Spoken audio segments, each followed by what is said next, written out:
And there's an area I want to just, we're going to get into trade, but I'd like to start with veterans. You've been a leader on that since your time in the state legislature. And in fact, your work on occupational licensing for the spouses of veterans has led to a bill in this state that is going national. That's right. Can you talk a little bit about your first bill, I believe, in the United States Senate, was to help veterans and to clarify the qualifications for American Legion membership.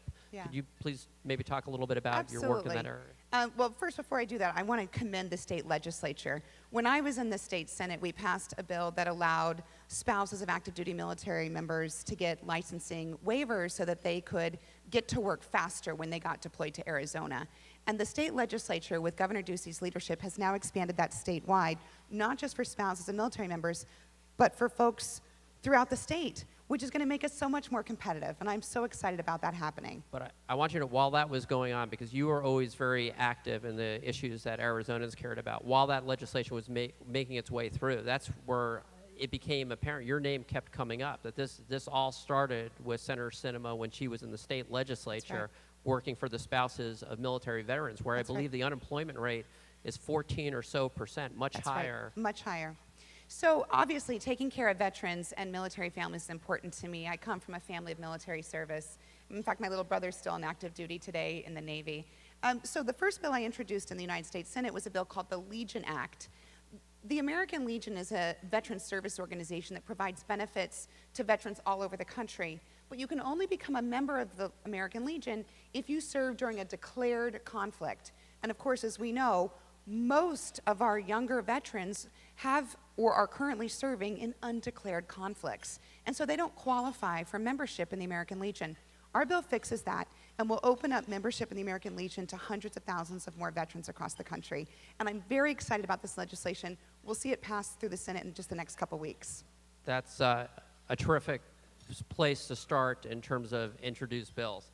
On the border, there's obviously a lot of activity. I was just on the border in Nogales last week, and your name came up, and the work of your staff. That's and I know that you have worked on a letter, and you've been very concerned about the shift from CBP outside of commercial activities. It seems that we're making some progress. Could you maybe talk about your work in this area, please? So actually, Senator McSally and I authored a letter together to say to the administration that we disagreed with the strategy of taking CBP officers away from our ports of entry to use for other purposes. We all agree that our CBP officers are overtaxed. They're working 16-hour shifts, they're working 6, 7-hour days, and they are working beyond the limit because of the migrant surge that's coming to the border and between our ports of entry right now. But removing our CBP officers from those ports of entry is actually a really dangerous move. That's where the primary sources of fentanyl capturing and other drug interdiction happens. So when you take away CBP officers from those ports of entry, not only are you slowing down legitimate commerce, you're reducing our ability to capture the illegitimate commerce that's coming in, the counterfeit goods and the drugs. So I think a better solution is to increase person power throughout the entire southern region so our CBP officers can still do their job. And then we're bringing in folks, USCIS officers, to help with these migrants that need to be processed. We need to change the system so that we can more quickly get people back to their home countries where they don't qualify to stay in the United States. And we need to ensure that our men in green, our Border Patrol, have all the resources and support that they need to do interdiction between those ports of entry. It's a very complex package that we're working on, but the good news is we're moving forward with some of these ideas. And I just met with Senator Graham yesterday, the chair of the Judiciary Committee, and he and I are working on 4 or 5 principles that we hope to bring through to the United States Senate in the next several weeks. Well, we need these borders to be, these ports of entry to be working well, particularly as things move forward on USMCA. And I just wanted to, we have the president of the Arizona-Mexico Commission, Jessica Pacheco, here, and yeah, she deserves a round of applause. Hi, Jessica. Because the AMC has been working very hard on USMCA and through the governor's leadership, improving our relationship with Governor Pavlovich, as well as with the entire government, the new president of Mexico as well. and would love your thoughts. We put out a nice issue brief with the Arizona-Mexico Commission on the benefits of USMCA. 230,000 plus jobs are tied to trade with Mexico and Canada. We have Glenn Williamson, Mr. Canada, in the room here today as well. Glenn always deserves a round of applause. Would love your thoughts on the Sure. on that trade agreement. Well, I think in the United States Senate, there's some pretty broad shared agreement on moving forward with the USMCA. And in fact, just after this luncheon started today, President Trump announced that he's removing tariffs on aluminum and steel as it regards to Canada. And that's important because removing those tariffs against Canada will help us move forward with the USMCA. So that was a glimmer of hope that I saw this morning. I'm still real down on all the tariffs with China. That's not good for us. But removing some of these tariffs, any of them, not only does that help Arizona businesses, but it also helps us with this pathway forward to get the USMCA done. Could you please talk about the legislation that you've introduced with Senator Portman in a little bit more detail? Because it seems that too much, it doesn't really matter the administration. So much power has shifted to the executive, and it does seem to me to be good government to shift some of this back to the United States Congress. Yeah, I like the way you talk. I'm a big fan of the separation of powers, regardless of which party controls any branch of government. Separation of powers is really important. And so existing law says that the executive branch can unilaterally implement tariffs if they do so for a national security reason, if there's a national security imperative. So the legislation that Senator Portman of Ohio and I have introduced simply says that if the executive branch implements tariffs using this regulation that says you're relying on national security interests, that the Department of Defense would then have to certify that there is indeed a national security interest. My concern is that given this manufactured trade war with China and how we've seen it get upped significantly just in the last week or two, that's really a problem. We haven't heard the national security argument. We haven't seen data that supports a national security interest. And much closer to home, we do see the negative impact of these tariffs on American and particularly Arizonan businesses. So our agricultural community, our farmers, our dairymen, and our manufacturers are suffering. And the reality is that this tariff is not sticking it to China. It's a tax on Americans. Every single business that I have had an opportunity to speak with from Arizona since the implementation of these tariffs has shared personal stories with dollar tags attached of the negative impact of these tariffs.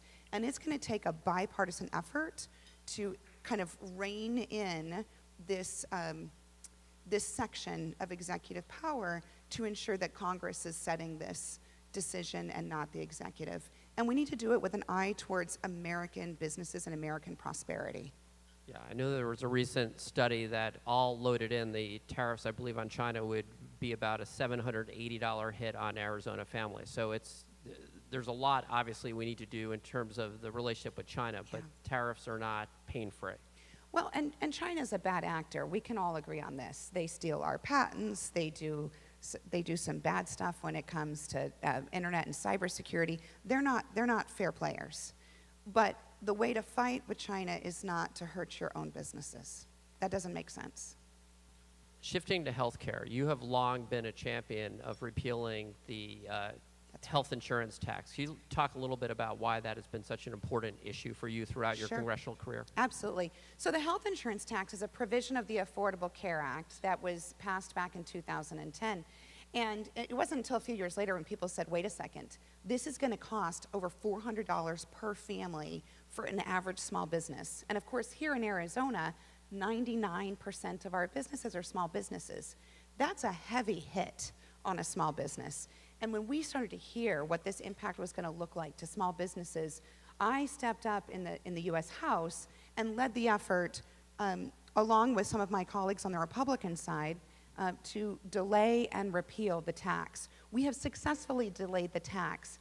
And this year, as I mentioned in my remarks, Senator Barrasso and I have introduced legislation to entirely repeal the health insurance tax. That's our ultimate goal, because even with the delay, that only gives you 1 or at the most 2 years of financial planning for your business. The repeal would give the certainty to our small businesses that they can count on how much they can plan for raises, hiring more people, and growing their business to put that money back into the Arizona economy. So John and I are going to continue working hard to get this done. It is a big deal for small businesses in our state. And I believe I lost count after 10 in terms of all the bills that you're sponsoring or co-sponsoring with Republicans. It was too much. That'd be all of them. It's even, which is just a terrific model. Close with a couple of questions. In the state legislature, you were a leader, and when some of the immigration issues and ideas that would have just destroyed the state's economy, you stood up, and through, in a Republican supermajority, through the power of your arguments and some help from the outside, but you were in the inside, you stopped them cold. That's right. What are the prospects for immigration reform? What's the path forward that you say? Well, it is a difficult path forward because this is a very, very complex issue, and unfortunately not every, well, it's I think fortunate for Senator McSally and I, but unfortunately for them, not everyone lives in Arizona. And so they don't have the same kind of real world experience that those of us who are born and raised on the border and have lived our whole lives in this community know. And so part of what I'm working on now is trying to spend time with my colleagues to share with them what life is actually like, not just in a border community like Nogales. As you mentioned, I was visiting there, so my staff's there all the time. We're down in Yuma a lot, and really just seeing what life is like on the ground for our men and women who are serving down there, but also sharing what life is like in a border state, because it's so different than it is on the East Coast. So their concept of what immigration reform should look like is very different in a place where they're not near a border and they don't live the life that we live. So that's a big part of what I'm doing. What's nice about this place we're in right now, nice is not even the right word. We are in a difficult time right now with this migrant surge that's coming. And let's make no mistake about it. These individuals are coming because criminal syndicates in the Northern Triangle countries have figured out a business model to take people's money and get them to the United States into our, either between or at our ports of entry, and then are telling them just dissolve into the community. That is illegal, and we've got to take action as a government to stop these syndicates from profiting off the challenges we face in our own laws. So there is an opportunity right now for us to work together in a bipartisan way to find solutions to these loopholes that exist in our law, figure out how to fix them, and then, and this is the real challenge, we've got to do a better job of thinking more proactively about our immigration policies so that rather than reacting to these kinds of surges or flows, we're anticipating this and making sure that our laws are strong enough that we get to determine who comes into our country, who stays in our country, and who has to leave our country. There is an opportunity for this to happen. As I mentioned, I had a very, very good meeting yesterday with Senator Graham, who's the chair of the Committee of Jurisdiction on this area. He is very interested and willing to work on this issue, and I believe we're going to see some compromise legislation that's going to be useful and pragmatic come out pretty soon. No, that's excellent, and I believe we've got a government in Mexico that wants to work with us as well. And we've had Ambassador Bárcena here, and she has made it very clear that the new administration in Mexico wants to work with our government. That's exactly right, and they've been taking more proactive steps regarding this recent surge to be helpful in turning some of these folks back before they get to our border. And that's something that we didn't see in prior administrations in Mexico, so that's really impressive. And I'm going to end with this. United States Senator, there's a lot going on in the country and the world. I mean, the world's spinning, and you're doing a great job in your day job. You're also, you completed an Ironman triathlon in New Zealand and maybe set a new record on something closer to home, if I am correct. And well, that was on Wednesday. I broke the 3-mile record on Wednesday. My legs hurt. My last race was 20 years ago, a 5K, and I finished at the back of the pack. It's true. How do you do it? Seriously, how do you balance? Well, you know, I'm very, very grateful because the experiences I had growing up, as you all know my story, that my family went through difficult times in my childhood, but my parents taught me some really strong core values. And the first thing my parents taught me was that whenever you see an obstacle or a challenge, you just need to work harder.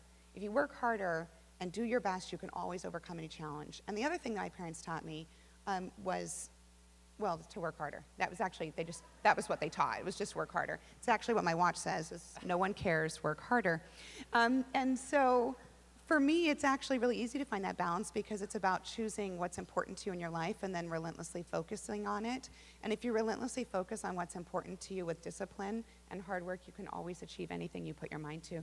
That's what my parents taught me. And I mean, as a child, living in an old gas station without running water and electricity, I still, even then, thought to myself, I'm going to grow up and be a senator one day. And here we are. So the reality is that if you put your mind to it and you work hard and you're dedicated, you can achieve absolutely anything you want to in this life. And we are lucky to live in the one country in the world where that's true for every single person. Senator.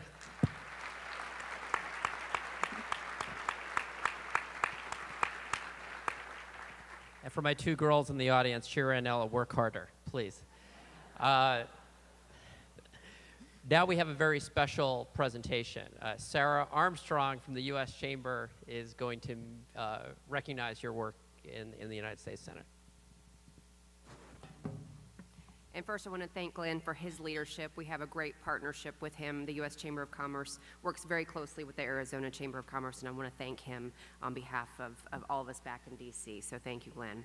But on behalf of the U.S. Chamber of Commerce, I'm honored to present the U.S. Chamber's Spirit of Enterprise Award to two outstanding Arizona leaders for their support of pro-business policies and legislation in 2018. The U.S. Chamber awards the Spirit of Enterprise annually based on rankings we give members of Commerce in our annual How They Voted report. The U.S. Chamber has tracked voting records since the early 1960s to have an objective measure of how well members of Congress represent the business community in their home states and districts. I'm pleased to present the first Spirit of Enterprise Award to Senator Kyrsten Sinema for her pro-business leadership in Washington. From her bipartisanship efforts to not only help in financial services, trade, bringing down the cost of health care, and other many important issues, we are grateful for her work in Congress.